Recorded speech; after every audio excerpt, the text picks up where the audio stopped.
ప్రముఖ హరికథ కళాకారులు, రాష్ట్రపతి అవార్డు గ్రహీత వీరగంధం వెంకట సుబ్బారావు గారంటే ఇప్పటి వారికి అంతగా తెలియకపోవచ్చు. కానీ ఎన్టీఆర్ గారి రెండవ భార్య లక్ష్మీ పార్వతి గారి మొదటి భర్త అంటే ఇప్పటి వారికి కూడా ఆయన తెలిసే అవకాశం ఉంది. ఎన్టీఆర్ గారికి ఎలాగైతే లక్ష్మీ పార్వతి గారు రెండవ భార్యగా వెళ్ళారో అలాగే సుబ్బారావు గారికి కూడా లక్ష్మీ పార్వతి గారు రెండవ భార్య. కేవలం 9 ఏళ్ల వయసున్న లక్ష్మీ పార్వతి గారిని చేరదీసి ఆమె కోరుకున్న విధంగా చదివించి ఆమెకి ఇష్టమైన కథానాయకుడైన ఎన్టీఆర్ గారి జీవిత చరిత్ర రాస్తాను అంటే భార్య ఇష్టాన్ని గౌరవించే భర్తగా తన భార్యని ఎన్టీఆర్ గారి ఇంట్లో ఉండడానికి కూడా ఒప్పుకొని ఆ తర్వాత తాను దేవుడిగా భావించిన ఎన్టీఆర్ గారే తన భార్యని ఆయన భార్యగా చేసుకుంటే ఎదురైన అవమానాలను భరించి సహించి ఎన్నో రకాల దారుణమైన ఇబ్బందుల్ని తట్టుకొని కళారంగం పట్ల నిజమైన నిబద్ధతతో వందలాది మంది కళాకారులను తయారు చేసి చనిపోతున్న దశలో ఉన్న హరికథ కళని కొన్ని దశాబ్దాల పాటు బ్రతికించిన మహనీయుడు వీరగంధం వెంకట సుబ్బారావు గారు. అయితే ఆయన గురించి చెప్పేటప్పుడు ఖచ్చితంగా ఎన్టీఆర్ గారి గురించి, లక్ష్మీ పార్వతి గారి గురించి, ఆ సమయంలో జరిగిన వాస్తవాల గురించి కూడా మనం ఖచ్చితంగా మాట్లాడుకోవాలి. ఎన్టీఆర్ గారి జీవిత కథని నందమూరి బాలకృష్ణ గారు హీరోగా 2 భాగాల్లో రూపొందించారు. ఎన్టీఆర్ కథానాయకుడు అనేది మొదటి భాగం అయితే ఎన్టీఆర్ మహానాయకుడు అనేది రెండవ భాగం. అయితే ఈ 2 భాగాలు పరాజయాన్ని మూటగట్టుకోగా సంచలన దర్శకుడు రామ్ గోపాల్ వర్మ గారు రూపొందించిన లక్ష్మీస్ ఎన్టీఆర్ విజయం సాధించింది. దానికి కారణం ప్రజలు ఎన్టీఆర్ గారి జీవితంలో గొప్ప విషయాల గురించి ఎన్నోసార్లు విన్నారు, ఎన్నో పత్రికల్లో చదివారు, ఎన్నో వీడియోల్లో చూశారు. కానీ లక్ష్మీ పార్వతి గారు ఆయన జీవితంలో అడుగుపెట్టాక మరణించే వరకు జరిగిన విషయాలకు సంబంధించి మాత్రం ఆయన మరణించిన ఇన్నేళ్ల తర్వాత కూడా చర్చ నడుస్తూనే ఉంటుంది. కానీ ఈ 3 భాగాలు కాకుండా ఇంకా ఆసక్తికరమైన భాగం లక్ష్మీస్ వీరగంధం. ఆ టైటిల్తో కూడా ఒక సినిమా అనౌన్స్ అయింది. కానీ ఎందుకో రిలీజ్ మాత్రం అవ్వలేదు. కానీ వాస్తవానికి సినీ జీవితంలో ఎన్టీఆర్ గారు ఎంత గొప్ప కథానాయకుడో నిజ జీవితంలో వీరగంధం వెంకట సుబ్బారావు గారు అంతే గొప్ప కథానాయకుడు. కానీ ఆయన ప్రజలకు తెలియని కథానాయకుడు, చరిత్ర మరచిపోయిన మహానుభావుడు. అందుకే ఎన్నో ఏళ్లుగా నిరంతరం చర్చింపబడుతూ ఇప్పటికీ ఎంతో ఆసక్తిని రేకెత్తించే వీరగంధం వెంకట సుబ్బారావు గారి జీవితంలో ఎవరికి తెలియని అత్యంత ఆసక్తికరమైన అన్ని విషయాలు ఈ వీడియోలో తెలుసుకుందాం. అయితే వీడియోలోకి వెళ్లే ముందు ఈ వీడియోలో ముఖ్యాంశాలు ఏంటో చూసేద్దాం. సుబ్బారావు గారి మొదటి భార్య ఎప్పుడు ఎలా చనిపోయారు, సుబ్బారావు గారికి మొదటి భార్య ద్వారా ఎంతమంది సంతానం, సుబ్బారావు గారు లక్ష్మీ పార్వతి గారిని మొదటిసారి ఎప్పుడు ఎలా కలిశారు, వారిద్దరూ కలవడానికి కారణమైన ఆ వ్యక్తి ఎవరు, 9 ఏళ్ల వయసున్నప్పటి నుంచి లక్ష్మీ పార్వతి గారిని చదివించి ఆమె బాగోగులు చూసుకున్న సుబ్బారావు గారు ఆమెను ఎలా పెళ్లి చేసుకోవాలనుకున్నారు, సుబ్బారావు గారితో లక్ష్మీ పార్వతి గారి వివాహం ఎప్పుడు జరిగింది, సుబ్బారావు గారికి లక్ష్మీ పార్వతి గారికి ఎంతమంది సంతానం, వారిప్పుడు ఏం చేస్తున్నారు, లక్ష్మీ పార్వతి గారు ఎన్టీఆర్ గారిని కలవడానికి కారణమైన ఆ వ్యక్తి ఎవరు, ఎంతో మంది చెప్తున్నా వినకుండా సుబ్బారావు గారు లక్ష్మీ పార్వతి గారిని ఎన్టీఆర్ గారి వద్దకు పంపడానికి కారణాలేంటి, సుబ్బారావు గారితో విడాకులు తీసుకోవడానికి ముందే లక్ష్మీ పార్వతి ఎన్టీఆర్ గారిని పెళ్లి చేసుకున్నారా, ఎంతో ప్రేమగా ఉంటూ సుబ్బారావు గారిని తన దేవుడిలా భావించిన లక్ష్మీ పార్వతి ఆయన తనని వంచించి పెళ్లి చేసుకున్నాడని ఎలా వ్యాఖ్యానించారు, సుబ్బారావు గారు ఎవరు తనని చంపేస్తారని భావించి పోలీసుల రక్షణ కోరారు, అర్ధరాత్రి సమయంలో పోలీసులు సుబ్బారావు గారి ఇంటికి చేరుకొని సీఎం గారు రమ్మంటున్నారని ఎందుకు హడావుడి చేశారు, ఎన్టీఆర్ గారిని మొట్టమొదటిసారి సుబ్బారావు గారు లక్ష్మీ పార్వతి గారు కలిసి ఎక్కడ కలిశారు, విడాకులు తీసుకున్నాక లక్ష్మీ పార్వతి గారు సుబ్బారావు గారికి ఫోన్ చేసిన ఆ ఒకే ఒక్కసారి ఆయన్ని ఏమని అడిగారు. ఈ ప్రశ్నలకు సమాధానాలతో పాటు వీరగంధం వెంకట సుబ్బారావు గారి గురించి మరెన్నో ఇంట్రెస్టింగ్ విషయాలు తెలుసుకోవాలంటే ఈ ఫుల్ వీడియో చూసేయాల్సిందే. అయితే వీడియోలకు వెళ్లే ముందు ఒక చిన్న విన్నపం, మన ఛానల్ కానీ మేము కానీ కేవలం మీరిచ్చే ప్రోత్సాహం మీద ఆధారపడి ఉన్నాం కనుక మన ఛానల్ కుటుంబ సభ్యులైన మీరు ఫ్లిప్కార్ట్ మరియు మింత్రా లాంటి ఈకామర్స్ వెబ్సైట్స్లో ఎలాంటి కొనుగోలు చేయాలనుకున్నా కూడా మన వీడియో లేదా షార్ట్ వీడియోస్లో పెట్టే వ్యూ ప్రొడక్ట్స్ లేదా ప్రొడక్ట్ లింక్స్ ద్వారా మాత్రమే కొనుగోలు చేసి భారీ డిస్కౌంట్స్ పొందండి. మీ అమూల్యమైన ప్రోత్సాహాన్ని మాకు అందించండి. ఇక వీడియోలోకి వస్తే వీరగంధం వెంకట సుబ్బారావు గారు ఆంధ్రప్రదేశ్లోని ప్రకాశం జిల్లా దర్శి పట్టణానికి సమీపంలో ఉన్న వినుకొండ పట్టణానికి దగ్గరగా ఉన్నటువంటి ముండ్లమూరు అనే ఒక చిన్న పల్లెటూరులో వ్యవసాయ కుటుంబంలో వీరగంధం పిచ్చయ్య వెంకమ్మ గారుల దంపతులకు 3వ సంతానంగా 1937 జూలై 29న జన్మించారు. సుబ్బారావు గారికి చిన్నతనం నుంచే అంటే దాదాపు 10వ ఏట నుంచే నాటకాలంటే విపరీతమైన ఆసక్తి ఏర్పడింది. తన స్నేహితులతో కలిసి ఊరిలో పక్క ఊళ్ళల్లో చిన్న చిన్న నాటకాలు ప్రదర్శిస్తూ హనుమంతుడు, రాముడు, కృష్ణుడు, నారదుడు మొదలగు వేషాలు వేసి తనలోని కళాకారుణ్ణి సంతృప్తిపరుస్తూ ముందుకు సాగారు. ఇంట్లో ఒప్పుకోవడం లేదని తన 13వ ఏట ఇల్లు వదిలి పారిపోయి అప్పటికే కళ్ళకు ప్రసిద్ధిగాంచిన తెనాలి పట్టణానికి చేరుకున్నారు. దాంతో కేవలం 8వ తరగతిలోనే ఆయన తన చదువును కూడా ఆపేయాల్సి వచ్చింది. కానీ చదువు మీద ఉన్న ఇష్టం కారణంగా ఆ తర్వాత ఓపెన్ యూనివర్సిటీ ద్వారా BA డిగ్రీ పూర్తి చేశారు. తెనాలిలో సుబ్బారావు గారికి విద్యాదానకరణ వెంకటేశ్వర గుప్త భాగవతార్ గారు భోజనం పెట్టి ఆదరించి అక్కును చేర్చుకున్నారు. సుబ్బారావు గారిలో ఉన్నటువంటి గాత్రశుద్ధి, హావభావ నటనా నైపుణ్యాన్ని చూసి ఆయనకి హరికథ అనే కళని నేర్పించాలని సంకల్పించారు. అలా అమితమైన ఆసక్తితో హరికథను నేర్చుకున్న సుబ్బారావు గారికి మొదట్లో ఆ కళ వల్ల తనకి గుర్తింపు లభిస్తే కొన్నాళ్ళకి ఆ కళకే ఆయన గుర్తింపు తెచ్చే స్థాయికి ఎదిగారు. దేశ విదేశాల్లో ఎన్నో ప్రదర్శనలు ఇచ్చి కళాకారుడిగా ఆయన ఎన్నో గౌరవ మర్యాదలు అందుకోవడమే కాకుండా మరెన్నో బహుమతులు, పురస్కారాలు కూడా అందుకున్నారు. ఆయన ప్రతిభకు గాను ఏకంగా రాష్ట్రపతి అవార్డుని కూడా అందుకోవడం ఆ రోజుల్లో తెలుగువారందరికీ గర్వకారణంగా నిలిచింది. సుబ్బారావు గారికి చిన్న వయసులోనే వివాహం కావడంతో పాటు 4 సంతానం కూడా కలిగారు.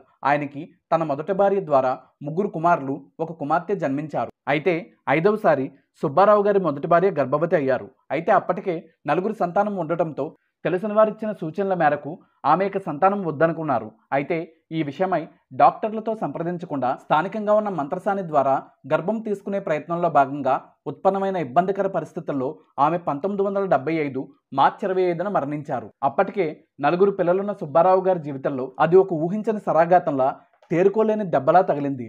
భార్య మరణించిన బాధలో ఉన్న సుబ్బారావు గారిని ఆయన కళాప్రావీణ్యమే కాస్త బయటపడేసింది. క్రమంగా మళ్ళీ హరికథలు మొదలుపెట్టి ప్రదర్శనలు ఇస్తూ ఆ బాధ నుంచి ఉపశమనం పొందడం ప్రారంభించిన ఆయన వెంకటేశ్వరరావు అనే తన స్నేహితుడు ఆయన లక్ష్మీపార్వతి గారి కుటుంబం నివసించే గ్రామంలో హరికథ కార్యక్రమం పెట్టిన సందర్భంలో సుబ్బారావు గారికి లక్ష్మీపార్వతి గారి ఇంట్లోనే బస ఏర్పాటు చేశారు.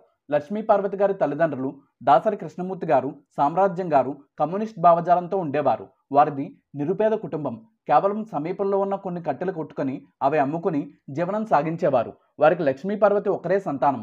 అయితే వెంకటేశ్వరరావు గారు వారి కుటుంబ పరిస్థితి గురించి సుబ్బారావు గారికి వివరించి, నీకు ఎలాగో ఆర్థికంగా పర్వాలేదు గనక లక్ష్మీపార్వతిని నువ్వు చదివించరా, చాలా చురుకైన అమ్మాయి అని చెప్పడంతో 9 ఏళ్ల వయసు నుంచే లక్ష్మీపార్వతి గారిని చేరదీసి ఆమెని చదివించడంతో పాటు ఆర్థికంగా ఆమె బాగోగులు చూసుకున్నారు సుబ్బారావు గారు. అయితే సుబ్బారావు గారి మొదటి భార్య చనిపోయాక ఆయన సన్నిహితులు ఇచ్చిన సూచనలతో పాటు లక్ష్మీపార్వతి గారు సుబ్బారావు గారిని గొప్పగా, ఒక విధంగా చెప్పాలంటే దేవుడిలా ఆరాధించడంతో పాటు ఆ రోజుల్లో కళాకారుడిగా ఆయన పొందుతున్న గౌరవం, సంపాదిస్తున్న సంపాదనతో పాటు తనని బాగా చదివించి తన కుటుంబాన్ని ఆదుకోవడం, వీటన్నిటితో పాటు సుబ్బారావు గారి మంచితనం తెలిసిన లక్ష్మీపార్వతి గారు కూడా అప్పటికే వయసులోకి రావడంతో పాటు తనని సుబ్బారావు గారు పెళ్లి చేసుకోకపోతే ఆత్మహత్య చేసుకుంటానని, మరణిస్తానని, మీరు లేకపోతే నేను ఉండలేనని చెప్పడంతో పాటు ఆయన శ్రేయోభిలాషులు కూడా లక్ష్మీపార్వతికి అయితే నీ గురించి, నీ కుటుంబం గురించి అన్ని విషయాలు తెలుసు కాబట్టి ఆమెను వివాహం చేసుకుంటే నీ జీవితం బాగుంటుందని సలహా ఇవ్వడంతో ఎట్టి పరిస్థితుల్లోనూ మరో వివాహం చేసుకోవడం ఇష్టం లేని, అందులోనూ లక్ష్మీపార్వతి గారిని వివాహం చేసుకోవడం ఏమాత్రం ఇష్టం లేని సుబ్బారావు గారు లక్ష్మీపార్వతి గారిని వివాహం చేసుకున్నారు. అంతేకాకుండా వారి దంపతులకి ఒక కుమారుడు జన్మించాడు. తమ కుమారుడికి కోటేశ్వర ప్రసాద్ అని నామకరణం చేశారు సుబ్బారావు గారి దంపతులు. ఆయన ప్రస్తుతం డాక్టర్గా ఉన్నత స్థాయిలో ఉన్నారు. అయితే తనకు సంతానం కలిగినప్పటికీ కూడా సుబ్బారావు గారి పిల్లలను కూడా ఎంతో ప్రేమగా చూసుకుంటూ భర్తగా సుబ్బారావు గారిని విపరీతంగా ప్రేమిస్తూ ఆయన ఒక్క క్షణం తనతో లేకపోతే అన్నం కూడా ముట్టనంతగా ఆరాధించారట లక్ష్మీపార్వతి గారు. అయితే ఇదంతా సుబ్బారావు గారు చెప్పిన కోణం అయితే లక్ష్మీపార్వతి గారు ఒక సందర్భంలో సుబ్బారావు గారి గురించి మాట్లాడుతూ కేవలం తనని వంచించి ఇష్టం లేకుండా ఆయన పెళ్లి చేసుకున్నాడని వ్యాఖ్యానించారు. సుబ్బారావు గారు వివాహం తర్వాత కూడా చదువు విలువ తెలిసిన వ్యక్తిగా లక్ష్మీపార్వతి గారిని చదివించారు. ఆమెతో MAతో పాటు హైదరాబాద్లో MPhil కూడా చేయించారు. MPhil చేయించే సమయంలో ఆమెని తనకు బాగా తెలిసిన నాటక కళాకారిణి ముద్దూరి విజయలక్ష్మి గారి ఇంట్లో ఉంచారు. 1982 మార్చి 29న NTR గారు తెలుగుదేశం పార్టీని స్థాపించారు. ఆ సమయంలో ఒక కళాకారుడు ముఖ్యమంత్రి అయితే కళాకారులకి ఏమైనా చేయగలుగుతాడు, కళ్ళకి మంచి రోజులు వస్తాయనే కారణంతో తెనాల్లో ఉన్న కళాకారులంతా కలిసి NTR గారికి మద్దతుగా ప్రచారం కూడా నిర్వహించి తెలుగుదేశం పార్టీకి మద్దతుగా నిలిచారు. ఆ సమయంలో సుబ్బారావు గారు వారికి నాయకత్వం వహించారు. లక్ష్మీపార్వతి గారు తెలుగుదేశం పార్టీలో సభ్యత్వం తీసుకోవడమే కాకుండా ఆ ప్రాంతంలో తెలుగుదేశం పార్టీ మహిళా వింగ్ సెక్రటరీగా కూడా బాధ్యతలు తీసుకొని చాలా పెద్ద సంఖ్యలో పార్టీ సభ్యత్వాలు కూడా నమోదు చేయించారు. అయితే ప్రత్యక్షంగా సుబ్బారావు గారి దంపతులు NTR గారిని కలిసిందే లేదు. కానీ సుబ్బారావు గారితో పాటు హరికథ ప్రదర్శనలో పాల్గొంటూ శృతి బాక్స్ని వాయిస్తూ ఉండేవారు లక్ష్మీపార్వతి. అందులో కొన్ని వీడియోలు ఆ రోజుల్లో ఉన్న ఒకే ఒక్క ఛానల్ దూరదర్శన్లో కూడా ప్రసారం కావడంతో ఆ వీడియోలు చూసి ఎంతగానో మురిసిపోయేవారు లక్ష్మీపార్వతి. 1982 ఎన్నికల సమయంలో తాను చెప్పే హరికథలో ఎన్టీఆర్ గారి గురించి కూడా ప్రస్తావిస్తూ ఆయన గురించి ఎన్నో గొప్ప విషయాలు చెప్తూ సుబ్బారావు గారు చేసిన ఎన్నికల ప్రచారం గురించి తెలుసుకున్న అప్పటి తెలుగుదేశం పార్టీ నాయకులు పర్వతనేని ఉపేంద్ర గారితో పాటు మరికొంతమంది నాయకులు అప్పట్లో వచ్చిన హైదరాబాద్ కార్పొరేషన్ ఎన్నికల్లో కూడా ప్రచారానికి సుబ్బారావు గారి దంపతులను పిలిపించి వారి సేవల్ని బాగా వాడుకున్నారు. అయితే 1985లో జరిగిన ఆంధ్ర రాష్ట్ర అవతరణ వేడుకల్లో భాగంగా సుబ్బారావు గారు తన హరికథ కళా ప్రావీణ్యాన్ని ప్రదర్శించడం వారికి మంచి స్పందన రావడంతో అక్కడున్న తెలుగుదేశం పార్టీ నాయకులు ఈ విషయాన్ని ఎన్టీఆర్ గారి దృష్టికి తీసుకువెళ్లారు. అంతేకాకుండా ఒక సందర్భంలో లక్ష్మీపార్వతి గారు ఎన్టీఆర్ గారు అంటే తనకు విపరీతమైన ఇష్టమని, ఆయన జీవిత చరిత్ర రాయాలని ఉందని, ఆయన్ని ఒక్కసారైనా కలవాలని ఉందని కోరిన కారణంగా ఎన్టీఆర్ గారిని కలిసే అవకాశం సుబ్బారావు గారి దంపతులకి పర్వతనేని ఉపేంద్ర గారి ద్వారా లభించింది. అయితే 1985లోనే ఎన్టీఆర్ గారి భార్య బసవతారకం గారు మరణించారు. కానీ ప్రజా జీవితంలో ఆయనకి తిరిగి ఉండేది కాదు. 1989 ఎన్నికల్లో తెలుగుదేశం పార్టీ ఓటమి పాలయ్యింది. దాంతో అప్పటి వరకు అధికారం ఉండే హడావిడంతా దూరమైంది. ఎంతమంది సంతానం ఉన్నా కూడా వేరుగా ఎవరి మీద ఆధారపడకుండా నివసించే ఎన్టీఆర్ గారు ఒంటరైపోయారు. సరిగ్గా అదే సమయంలో హైదరాబాద్లో ఎంఫిల్ చదవడానికి వెళ్ళిన లక్ష్మీపార్వతి గారు అవకాశం ఉన్నప్పుడల్లా ఎన్టీఆర్ గారిని కలవడం, ఆయన జీవిత విశేషాల గురించి, సాహిత్యం గురించి మాట్లాడుతూ ఆయన బాగోగులు చూసుకుంటూ ఉండటం ఆయనకి ఎంతో ఊరటనిచ్చింది. 1991 డిసెంబర్ 27న వినుకొండలో జరిగిన వీరగంధం కళాకేంద్రం ప్రారంభోత్సవానికి కూడా సుబ్బారావు గారి దంపతుల ఆహ్వానం మేరకు ఎన్టీఆర్ గారు స్వయంగా విచ్చేసి ప్రారంభోత్సవం చేయడం అప్పట్లో సంచలనంగా నిలిచింది. వారిద్దరి మధ్య అప్పటికే అంత సాన్నిహిత్యం ఏర్పడింది. కానీ అవేమీ అర్థం కాని స్వచ్ఛమైన మనసు కలిగిన సుబ్బారావు గారు ఆ సభలో ఎన్టీఆర్ గారి పాదాలకు నమస్కరించడంతో పాటు ఎంతో వేడుకగా ఆ సభను నిర్వహించారు. అయితే సుబ్బారావు గారికి సన్నిహితులైన ఎంతోమంది పెళ్ళైన తర్వాత ఆడపిల్లని చదివించడమే ఒక తప్పు, అందులోనూ నువ్వు మరో ఇంటికామని పంపిస్తూ ఇంకా తప్పు చేస్తున్నావని మందలించడంతో పాటు హెచ్చరించారు. కానీ ఎన్టీఆర్ గారిని అనుమానిస్తే దేవుణ్ణి అనుమానించినట్టే అని చెప్పిన సుబ్బారావు గారు వారిద్దరిని ఎంతగానో నమ్మారు. కానీ ఆయన నమ్మకం సరైంది కాదని ఆ తర్వాత ఆయనకు తెలిసింది. 1993 ఏప్రిల్ 15న సుబ్బారావు గారి నుంచి విడాకులు తీసుకున్నారు లక్ష్మీపార్వతి. ఆ తర్వాత 1993 సెప్టెంబర్ 10న మేజర్ చంద్రకాంత్ సినిమా శతదినోత్సవ వేడుకల్లో లక్ష్మీపార్వతి గారిని పెళ్లి చేసుకోబోతున్నట్టు ప్రకటించారు ఎన్టీఆర్. అయితే అంతకు ముందే రహస్యంగా గాయత్రీదేవి సమక్షంలో ఎన్టీఆర్ తనను పెళ్లి చేసుకుందామని ప్రతిపాదించింది కూడా ఎన్టీఆర్ గారే అని ఆ తర్వాత నేను అన్ని విధాలా ఆలోచించి ఆయన ప్రతిపాదనని ఒప్పుకున్నానని చెప్పారు లక్ష్మీపార్వతి. వారిద్దరికీ మధ్య వయసులో 32 సంవత్సరాల తేడా ఉండడం గమనార్హం. 1993 సెప్టెంబర్ 11న తిరుపతిలో ఎన్టీఆర్ గారిని వివాహం చేసుకున్నారు లక్ష్మీపార్వతి గారు. అయితే సెప్టెంబర్ 10వ తారీఖునే శ్రీకాకుళం జిల్లా పాలకొండలో ఒక సన్మాన కార్యక్రమంలో పాల్గొన్న సుబ్బారావు గారు 11వ తారీఖున తన ఇంటికి రాగానే తన ఇంటి చుట్టుపక్కల ఉంటున్న వారితో పాటు తన ఇంట్లో అద్దుకుంటున్న వారు కూడా మీకు ఈ విషయం తెలిసిందా, వారిద్దరూ ఇలా చేశారంట కదా అని అడిగారు. అప్పటికే వారి బంధం గురించి తెలిసి ఎంతో ఇబ్బందికరంగా ఉన్న సుబ్బారావు గారు వారేం చేస్తే నాకెందుకు, లక్ష్మీపార్వతితో నాకు సంబంధం లేదు అనేసి స్నానం చేసి కాస్త విశ్రాంతి తీసుకుందామని తన ఇంటి మేడ మీద ఉన్న గదిలోకి వెళ్లారు.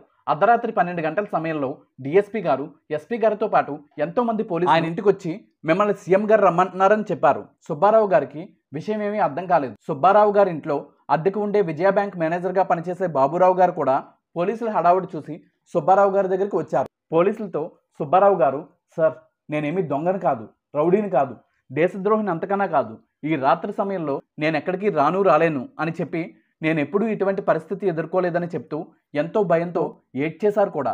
దానికి పోలీసులు, ఏంటయ్యా ఆడదానిలా ఏడుస్తావు, మేము నిన్నేం అనలేదు కదా అనడంతో పాటు సీఎం గారు పిలుస్తుంటే రావడానికి నీకేంటి అని వారి స్టైల్లో వారు ఆయన్ని చాలా ఇబ్బందికరంగా గద్దిస్తూ మాట్లాడారు.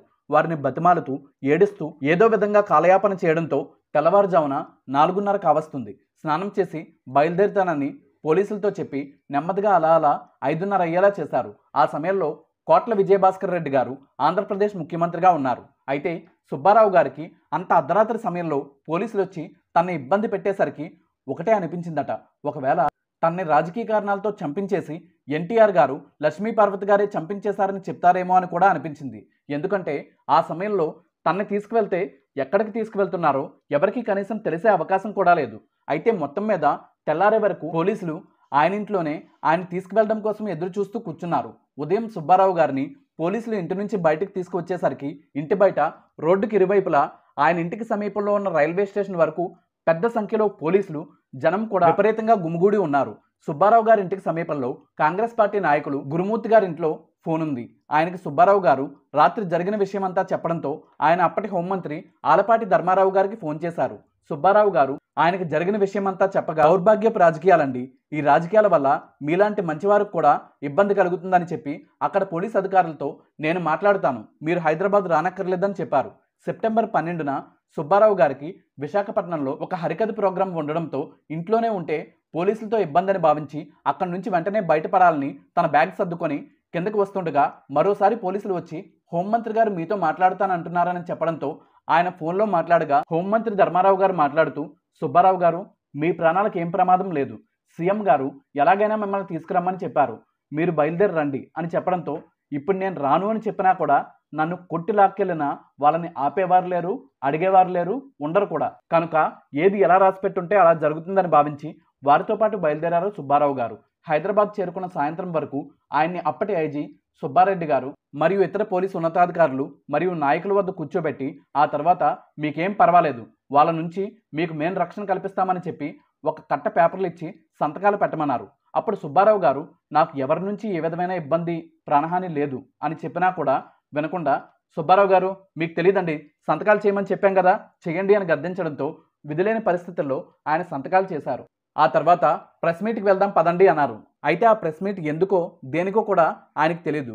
ఆయన ప్రమేయం లేకుండా అంతా జరిగిపోతుంది. ప్రెస్ మీట్కి ఆయన హాజరవ్వగానే వందలాది మంది రిపోర్టర్లు విపరీతంగా సుబ్బారావు గారికి ఫోటోలు తీయడమే కాకుండా మమ్మల్ని ఏ విషయం మాట్లాడడానికి పిలిచారో చెప్పండి అన్నారు. వాస్తవానికి వాళ్ళని పిలిచిందే ఆయన కాదు, కానీ అలా చెప్తే ఆయన్ని తీసుకువచ్చిన పోలీసులతో చాలా ఇబ్బందిని గ్రహించి వారితో ఎన్టీఆర్ గారు లక్ష్మీ పార్వతి గారితో తనకు ప్రాణహాని ఉందని చెప్పారు సుబ్బారావు గారు. ఆ తర్వాత అప్పటికే ఆయన భార్య లక్ష్మీ పార్వతి గారు చేసిన పని వల్ల ఎక్కడికి వెళ్ళలేని, మొహం చూపించలేని పరిస్థితికి చేరుకున్న ఆయన చాలా రోజుల పాటు అజ్ఞాతంలో గడపాల్సి వచ్చింది. ఎంతోమంది నాయకులు రాజకీయ ఎత్తుగడలతో మీరు ఎన్టీఆర్ గారి మీద, లక్ష్మీ పార్వతి గారి మీద కలిపి కంప్లైంట్ ఇవ్వండి, కోర్టులో కేసు వేయండి, మీకు డబ్బిస్తాం, మీకు రాష్ట్ర ప్రభుత్వంతో పాటు కేంద్ర ప్రభుత్వం కూడా అండగా ఉంటుందని ఎంతగానో ప్రభావితం చేయడానికి ప్రయత్నించారు. కానీ లక్ష్మీ పార్వతి గారి ప్రవర్తన అప్పటికే గ్రహించిన సుబ్బారావు గారు ఒకవేళ కోర్టు ఆమెను నా వద్దకు పంపించినా కూడా నేను ఆమెతో కలిసి కాపురం చేయగలనా, వదిలిపోతున్న దరిద్రాన్ని మెడకు చుట్టుకోవడం ఎందుకని విడాకుల పత్రాలపై సంతకాలు పెట్టేశారు. 1993 ఏప్రిల్ 15న పల్నాడు జిల్లా నరసరావుపేట కోర్టు వారికి విడాకులు మంజూరు చేసింది. విడాకులు తీసుకున్న తర్వాత ఒకే ఒక్కసారి సుబ్బారావు గారికి ఫోన్ చేశారట లక్ష్మీ పార్వతి. అది కూడా వినుకొండలో సుబ్బారావు గారు 24 సెంట్ల స్థలంలో నిర్మించిన కళాకేంద్రం స్థలాన్ని అప్పట్లో తన భార్య అయిన లక్ష్మీ పార్వతి గారి పేరిట పెడితే ఆ స్థలం నా పేరిట ఉంది గనక నాకు ఖాళీ చేయించి అప్పగించండి అని అడిగారట లక్ష్మీ పార్వతి గారు. అప్పటికే ప్రాణం విసిగిపోయి ఉన్న సుబ్బారావు గారు, అది కళాకారుల కోసం నేను నా కష్టార్జితంతో నిర్మించిన సౌధం, ఇప్పటికే నువ్వు చేసిన పాపాలు కొండలా పెరిగిపోయాయి, నువ్వు చేసిన పాపాలకి ఇంకా త్వరగా నువ్వు పతనమైపోవాలంటే ఈ స్థలం కూడా తీసుకో, నేనేం చేయలేను అని చెప్పి ఫోన్ పెట్టేశారట. ఆ తర్వాత 1994లో జరిగిన ఆంధ్రప్రదేశ్ అసెంబ్లీ ఎన్నికల్లో తెలుగుదేశం పార్టీ ఘన విజయం సాధించడంతో పాటు ఎన్టీఆర్ గారు మూడోసారి ముఖ్యమంత్రిగా ప్రమాణ స్వీకారం చేశారు. అప్పటి రాజకీయం మొత్తం లక్ష్మీ పార్వతి గారి చుట్టూనే తిరిగింది. అయితే ఆమె రాజకీయ జోక్యం పెరిగిపోవడం కారణంగా చంద్రబాబు గారి నేతృత్వంలో తెలుగుదేశం పార్టీ నాయకులు, ఎన్టీఆర్ గారి కుటుంబ సభ్యులు 1995 ఆగస్టులో ఎన్టీఆర్ గారిపై తిరుగుబాటు చేయడం, అనంతరం జరిగిన పరిణామాల్లో 1996 జనవరి 18న ఎన్టీఆర్ గారు కన్నుమూయడం, అప్పటి వరకు రాజభోగాలు అనుభవించిన లక్ష్మీ పార్వతి గారిని చెప్పుకోలేని విధంగా సమస్యలు చుట్టుముట్టడం జరిగింది. అయితే తాను ఎంత ఇబ్బంది పడినా, ఎన్ని ఇబ్బందులు ఎదుర్కొన్నా ఏ రోజు కూడా ఎన్టీఆర్ గారి గురించి, లక్ష్మీ పార్వతి గారి గురించి సుబ్బారావు గారు చెడుగా మాట్లాడిందే లేదు. పైగా ఈ విషయాల గురించి అడిగిన సందర్భంలో ఆయన ఒక మాట చెప్పారు, మొత్తం అవతల వారిదే తప్పనడం రాక్షసత్వం, తప్పులో నాది కూడా భాగముంది అనడం మానవత్వం, జరిగిన దానిలో మొత్తం నాదే తప్పు అనుకోవడం దైవత్వం అని. మొత్తం మీద 2001 మే 27న స్వర్గస్థులయ్యారు సుబ్బారావు గారు. ఇందులో కూడా ఆశ్చర్యకరమైన విషయం ఏమిటంటే మే 28న ఎన్టీఆర్ గారి జయంతి అయితే సరిగ్గా దానికి ఒక రోజు ముందు అంటే మే 27న సుబ్బారావు గారు వర్ధంతి కావడం. పేరు ప్రఖ్యాతుల్లో కాకపోయినా సంస్కారంలో, మంచితనంలో రామారావు గారి కంటే కూడా సుబ్బారావు గారే గొప్పవారు అంటారు ఆయన గురించి బాగా తెలిసిన వారు. ఇదండి మన వీడియో. ఈ వీడియో మీకు నచ్చిందా? నచ్చితే మాదొక చిన్న విన్నపం, మన ఛానల్లో మనం చేసే ప్రతి వీడియో వెనక ఎంతో కష్టం ఉంటుంది.